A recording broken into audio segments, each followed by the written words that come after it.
Alrighty, ladies and gentlemen, we've got another video by Glaive Keo regarding Genshin Impact. And this time, instead of talking about combat or instead of talking about how greedy the developers are, the situation is going to be the problem with calling Genshin Impact a kid's game. And this is something that I feel like a lot of people do very, very, very often. They're talking about these situations where, well, let's just be entirely real here. The game has very low complexity. The game seems to be aesthetically designed for a very younger crowd. And when it comes to the actual storytelling and how, like, information is portrayed, it feels like you're getting talked to like you're a kindergartner by pretty much all the characters in the game. So that's where some of the issues are from my end. But it seems like there's an issue itself with just calling the game a kid's game. So why don't we find out what those issues actually are? There is a running joke in the Gacha community that Genshin Impact, at its core, is a kid's game. It's a joke that I've made probably a lot. You have seen me do it. I have joked that Natlan, the Nation of War, looks like, well, the Mickey Mouse Clubhouse.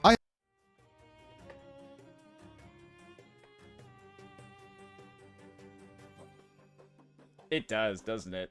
It literally does. Like, it reminds me of like I'm playing a Nintendo game, like Super Mario World. Yeah, Natlan literally reminds me of fucking Super Mario World. Clubhouse? I have called the game a Kids Bop version of an RPG. And if you don't know, Kids Bop is a brand where kids sing pop songs, but they change the lyrics to be super safe. It's trash. They're trash. They're so bad. They're all so bad And simple. That is what I've compared this game to. A story that looks serious, but where all the complex adult themes are sanded down. My daughter plays this, but she's banned from it now because of the UGC. She's pretty pissed off. And just wait until she steals your credit card, buddy. And then you're in for a world of hurt. Game 2. A story that looks serious, but where all the complex adult themes are sanded down, made smooth and harmless. And it's an easy joke to make, because on the surface, a lot of the times, it feels true. But jokes aside, if you actually stop and analyze the product, I mean, like, really look at what is in this game, from its complicated systems to its actual story, is Genshin Impact actually really a game for kids? Today, we're going to take that question seriously. If you enjoyed this kind of analysis, a like on the video and subscribing to the channel are always appreciated.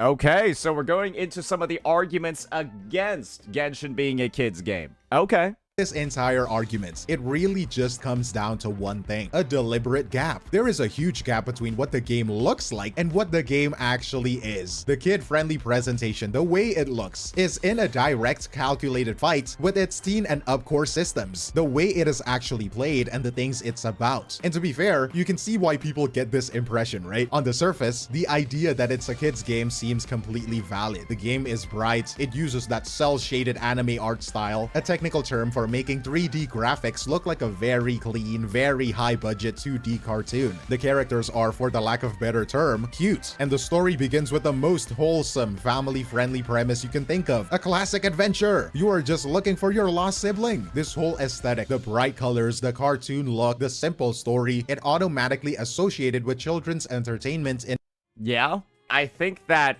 most people would look at least like Genshin 1.0, 2.0, 2.x. I don't think a lot of parents saw people playing that game and were like, oh wow, this is as bad as Call of Duty. Oh my gosh, this is as terrible as like Grand Theft Auto.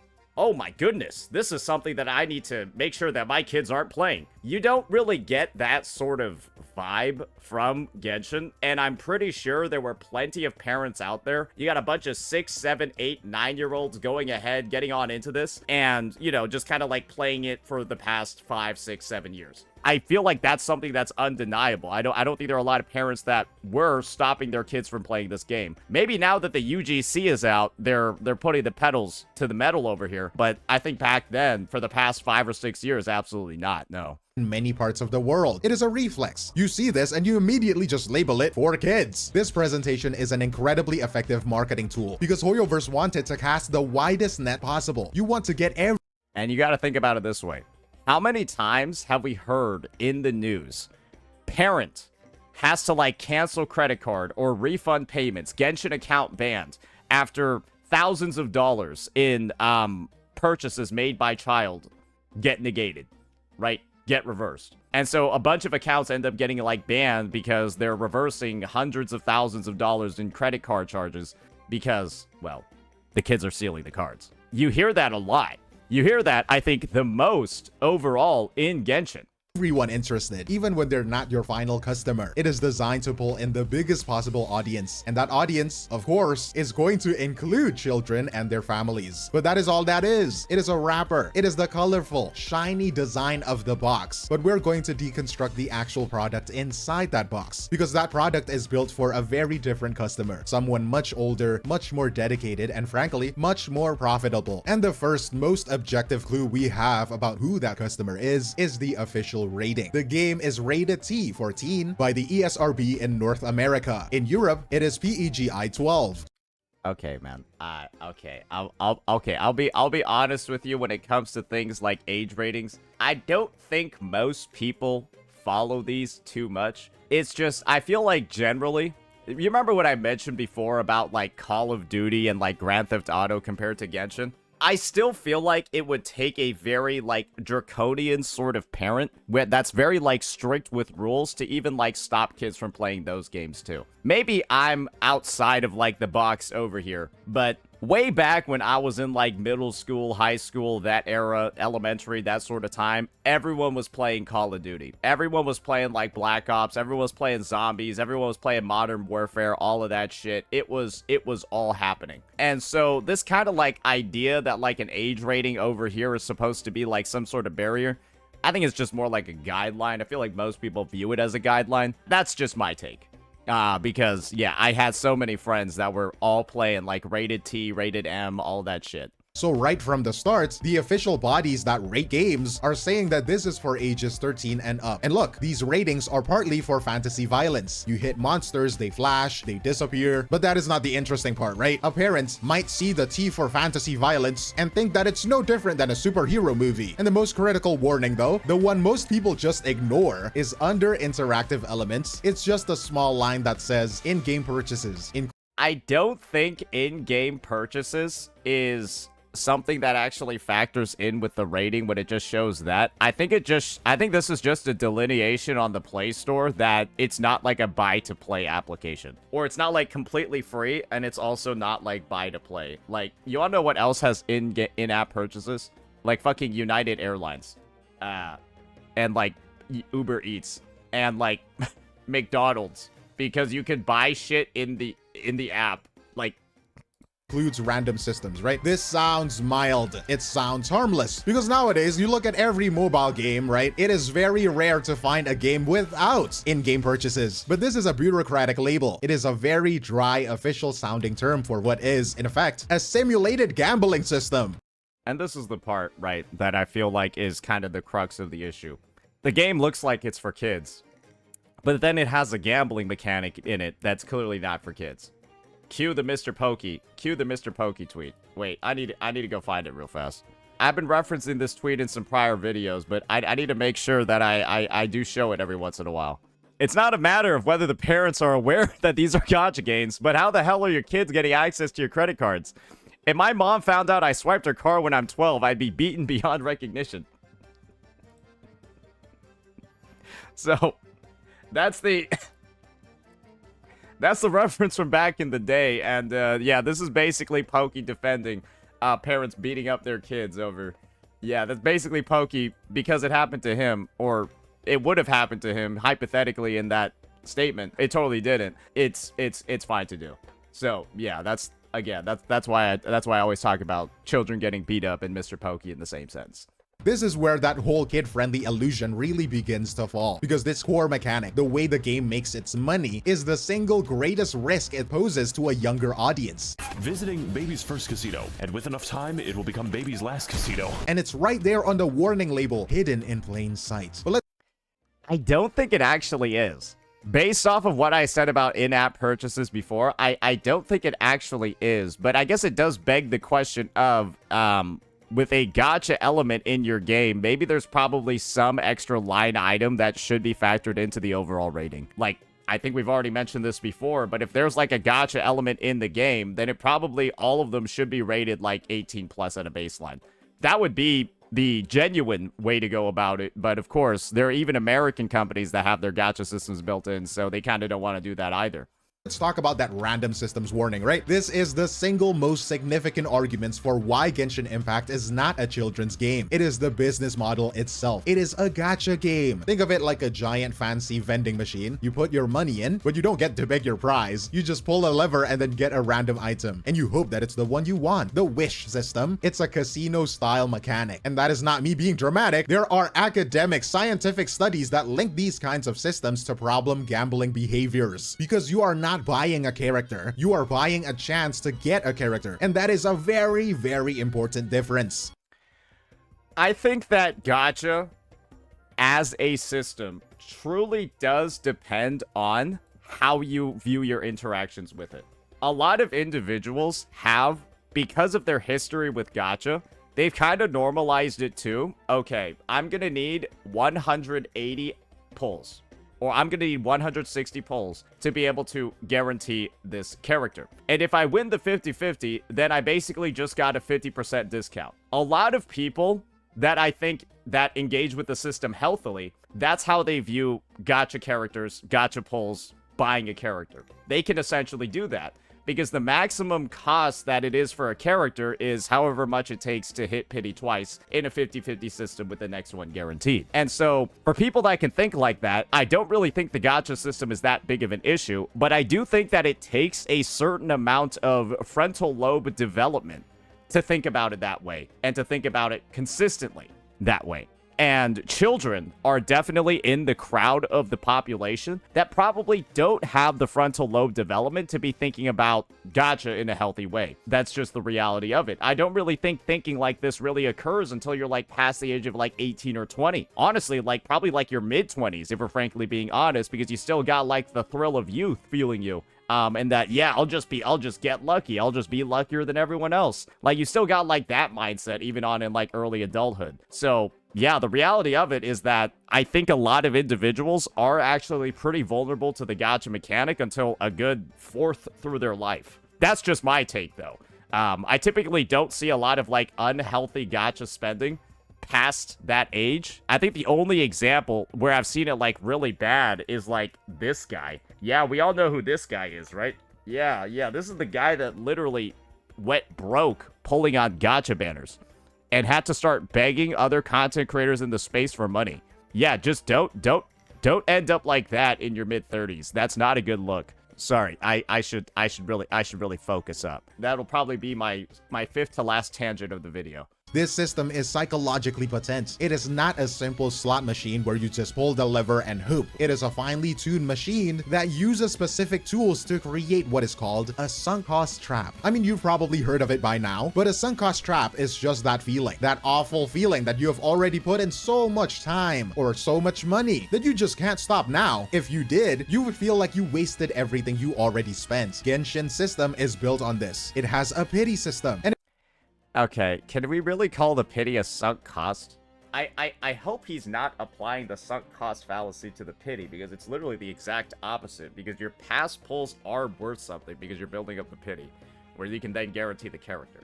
Maybe he's going somewhere with this. We'll see. it has the 50-50 system. These are often defended by players as being fair or consumer-friendly, but their psychological effect is the opposite. They are behavioral tools. They are designed to reframe a loss as progress. Think about it. You lose the 50-50. You save up, you spend your wishes, and you don't get the new character. The game doesn't just say you failed too bad, right? But it basically says, don't worry, the next 5-star you get is 100% guaranteed. The system minimizes your feeling of regret and powerfully.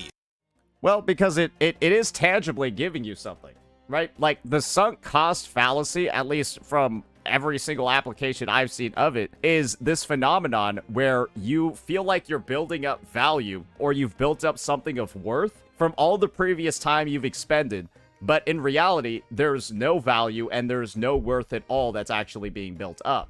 And in this circumstance, losing your 50-50 gives you the value of guaranteeing the next character. It is tangibly giving you something. I don't really think I can call it like a sunk cost, because, like, again, like, even as you're building up the pity, you're guaranteeing the 5-star at a certain point.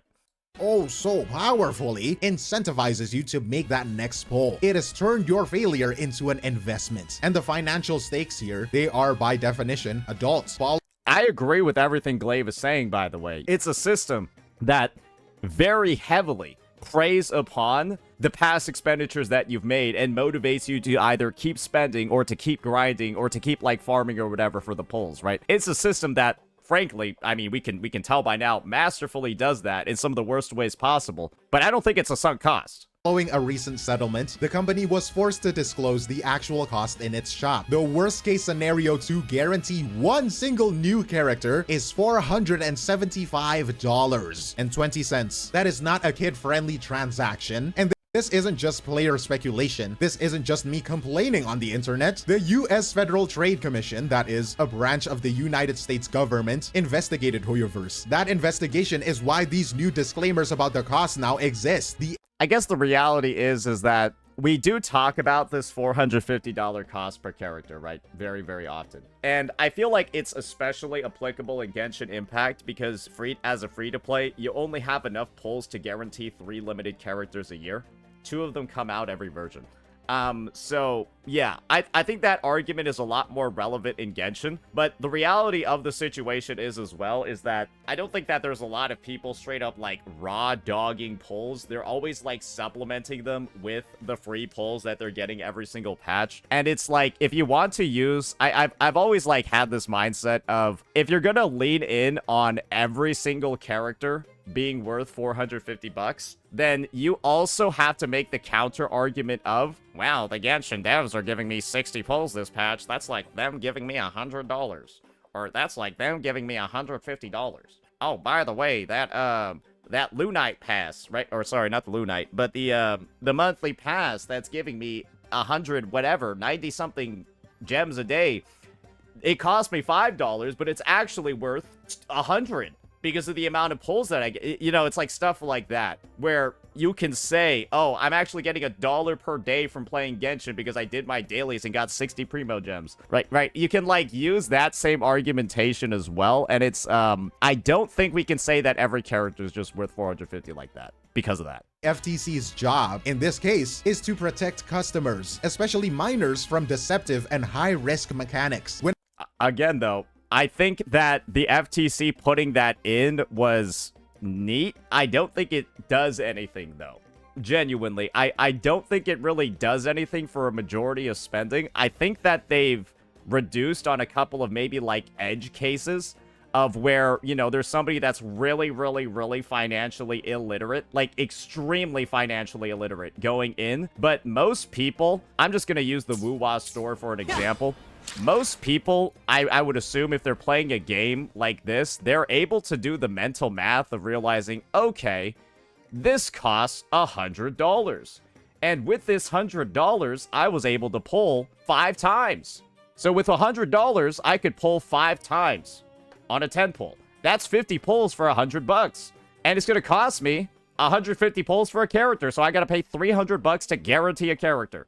I feel like most people are able to do that degree of math to be able to figure out what they need to spend. And if you're at the point where you need the game to, like, outline it for you and you don't know how much you're spending, yeah, you might be, like, it's kind of like an odd scenario of, you have to be really dumb to not know how much money you're spending. And if you're that dumb, you probably don't even have that much money to spend in the first place.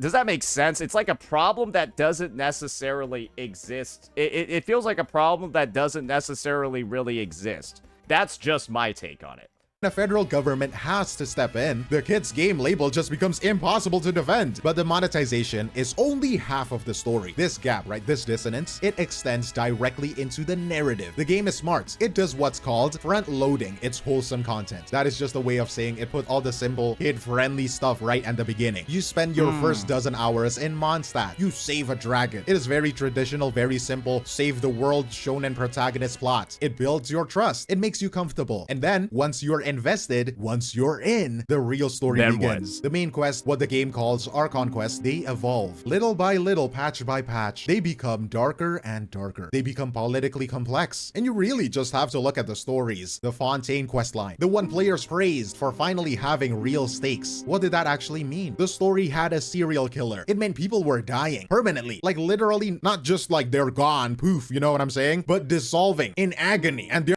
Glaive, let me tell you something crazy that happened in The Lion King. Glaive, do you know about Bambi? What about Tarzan's parents? Ever seen Frozen? You ever let it go?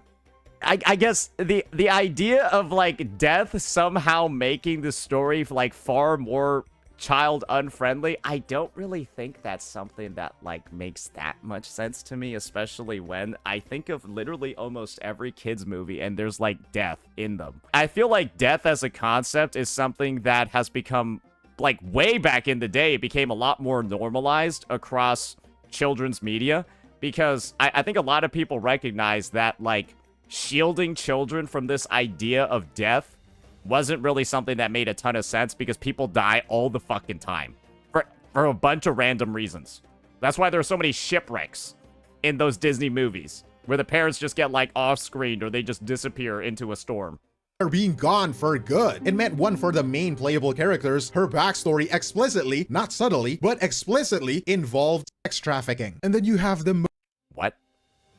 Wait, they have a theme. They have a character like that in Genshin? Well, I don't want to be the one that's just bringing up like counterpoints the entire time, but there are a lot of children's movies where on a rewatch you'll identify that certain plot points are a little bit more mature than they should be. It goes over the heads of kids that are watching it at the time, but when adults like engage with the media on a rewatch, which is probably similar to what's going on over here, because shocker, and this is probably going to shock a lot of people, guys. This is going to blow some people's minds. Kids movies and kids games aren't sometimes just for kids. They also leave in some things for like an older audience, like an older crowd, to, you know, they're plot points that aren't developed that fully, but they're just something that kind of like elevate the tone of the story as a whole. And that's what this one kind of comes off to me as. There's a lot of children's like story, like children's fairy tales and stuff like that, modernized ones, right? That kind of do like the same thing.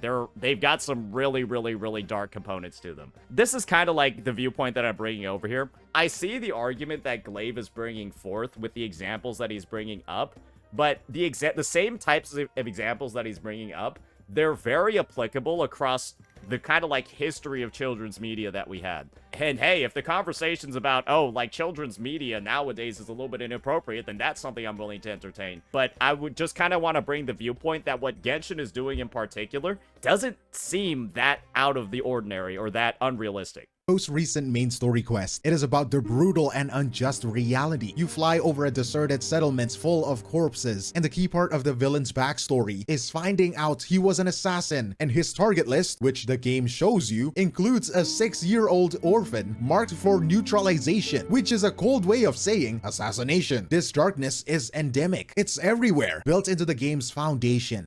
Yeah, just wait until I tell you what happened to Simba in The Lion King.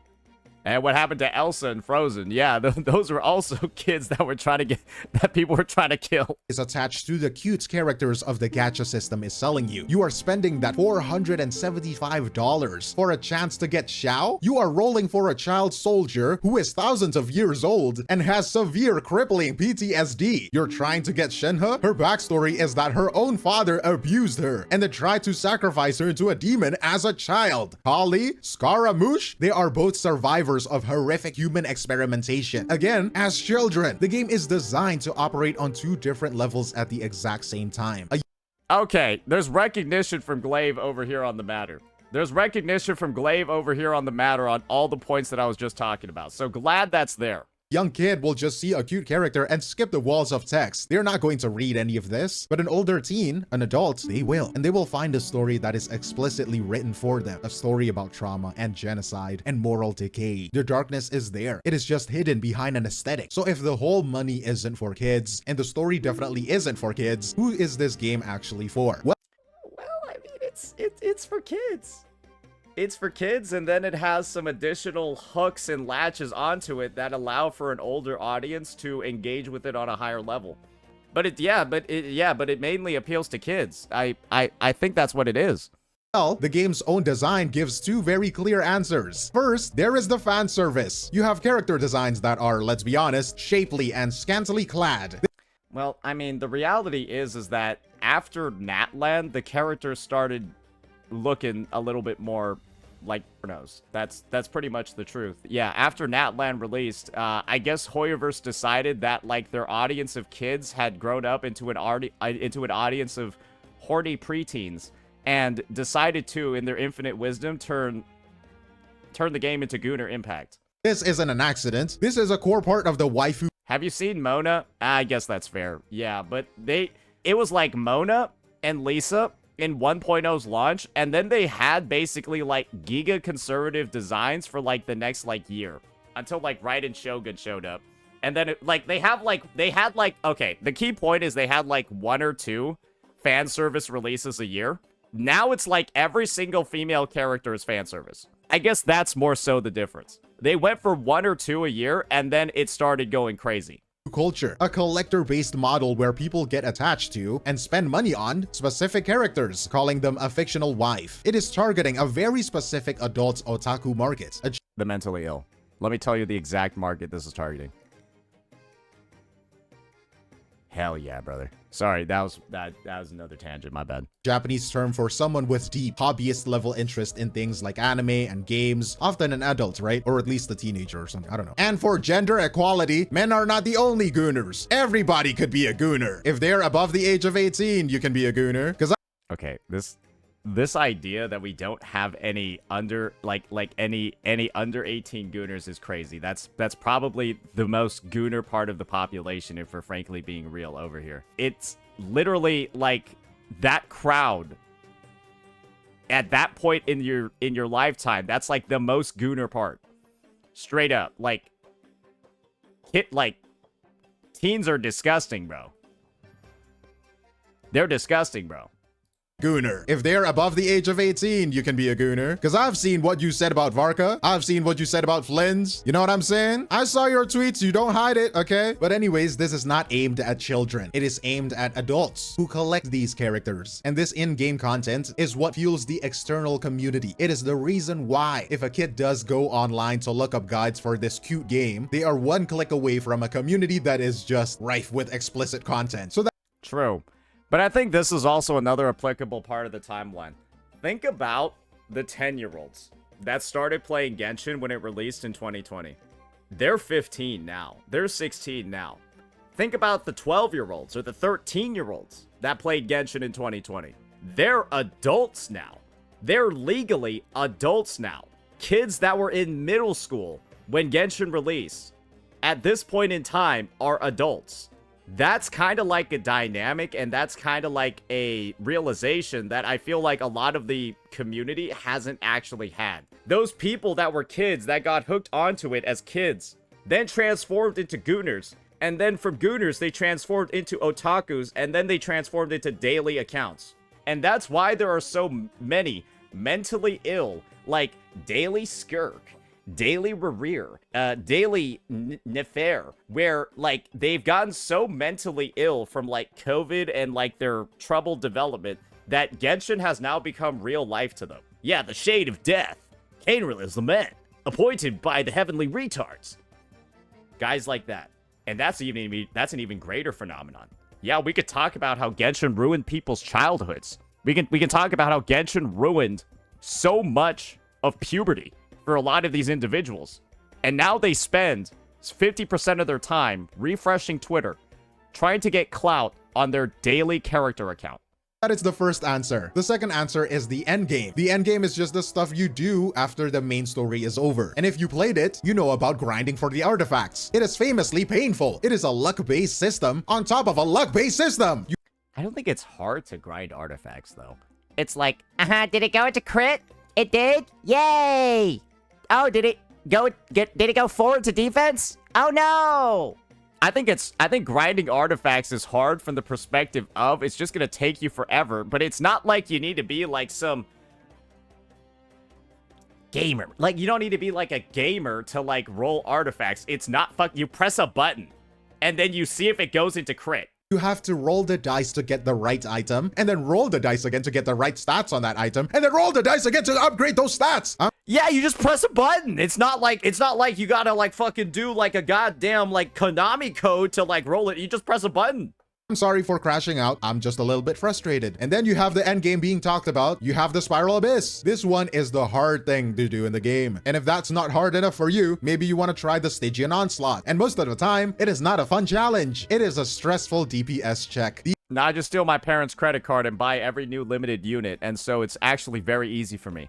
Get the facts right, Mr. Keo. These endgames are just a mathematics test. It is checking if your numbers are big enough to... It's not a mathematics test, it's a monetization test. Do you have enough money to buy every new limited character that came out in the past 3 months? If yes, you will full clear every endgame mode with no effort. If no, go fuck yourself. Beat the timer. And to pass that test, you can't just play who you like. Oh, what do you think this is? You need a deep understanding of the meta, which just means the most effective tactic available. You need complex strategy, specific teams, perfect timing. This is not a fun or casual loop for a child. That's the unfortunate part. The entire argument here sort of falls apart when the game literally is pull all the newest characters and then you will easy clear everything in here. So, like, this whole idea of, like, tactics, strategy, so on and so forth, all of that, it goes out the window when you just have everything you need, and then you will effortlessly clear all the content. That's just what it is. But if you're trying to make things work on limited resources and older characters, absolutely yes. It is a high friction loop. That means it is designed to be frustrating. It is an anxiety driven grind made for a dedicated hobbyist. And why? Why would they design it to be so frustrating? Because that frustration has a solution. And that's I see. Okay, he's getting on to the main point. Here we go. Solution, conveniently, is There the we go. gacha system we just talked about. There we which go. brings us all the way back to the original question. Is Genshin Impact made for kids? Based on everything we looked at, the core system, the actual narrative, the way it makes its money, the answer is just unequivocally no. It is a complex, mature teens product. It is made for teens and adults. And I don't really buy that. I genuinely think that the game is made for kids. It's made to grow alongside those kids, and it's intended to directly appeal to a very younger audience. And the idea is that it forms dangerous habits in a younger audience that will continue to explode and then become even more toxic as they grow in age. That's why we have so many mentally ill individuals in the gacha community. It's because of the impact that Genshin Impact had.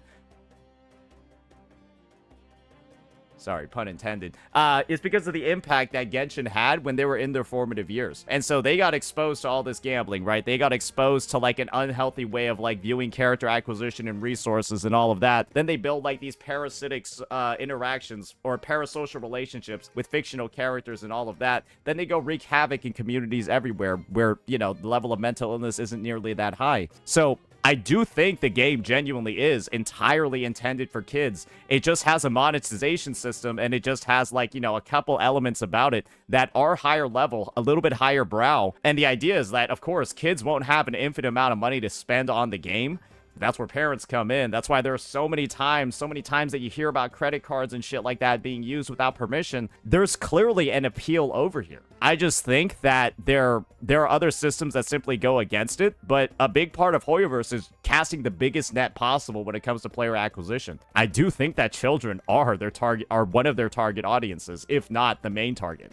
And there's always new kids. Hey, let's not be over here talking about kids like some finite resource. They be getting made every day. on top of a psychologically hazardous, high-stakes monetization model. The real danger of Genshin Impact, the real reason this whole debate exists, is that its kid-friendly appeal is not a coincidence. It is not an accident. It is a calculated, intentional, and commercially successful illusion. It uses Okay. So we're all on the same page over here. an aesthetic, a visual style that attracts children, but the product is Glaive's take, I guess, more normalized, is Genshin is made for kids, but it shouldn't be. Genshin is clearly designed to cater towards kids and attract kids, but it shouldn't because of all these other things that are in the game.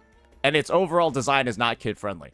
attracting them to is, in every meaningful way, not built for them. And this whole thing, it raises a broader question. You see it in a lot of free-to-play games. How much responsibility does a developer have to make sure its marketing actually lines up with its monetization? And what do you think about the parents? How should they go on from here, knowing all of this information? Let me know. I know exactly what the parents should do.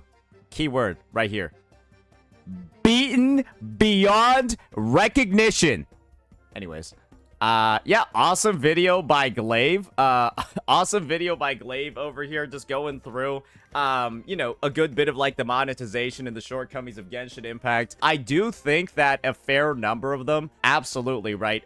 Maybe not as heavyweight as maybe Glaive is thinking, just from like my personal perspective, but I see everywhere that he's coming from. And when you think about Genshin in particular, it is without a doubt the most kiddie looking, or like kitty appealing sort of games out there. You look at like your Woo-Wahs, your HSRs, your ZZZs, every other game that's coming out, it doesn't really approach those sort of levels, right? It kind of stands out among the rest as something that seems like really kid-friendly. Like I said, you only need to look at Super Mario World Natland as an example of it.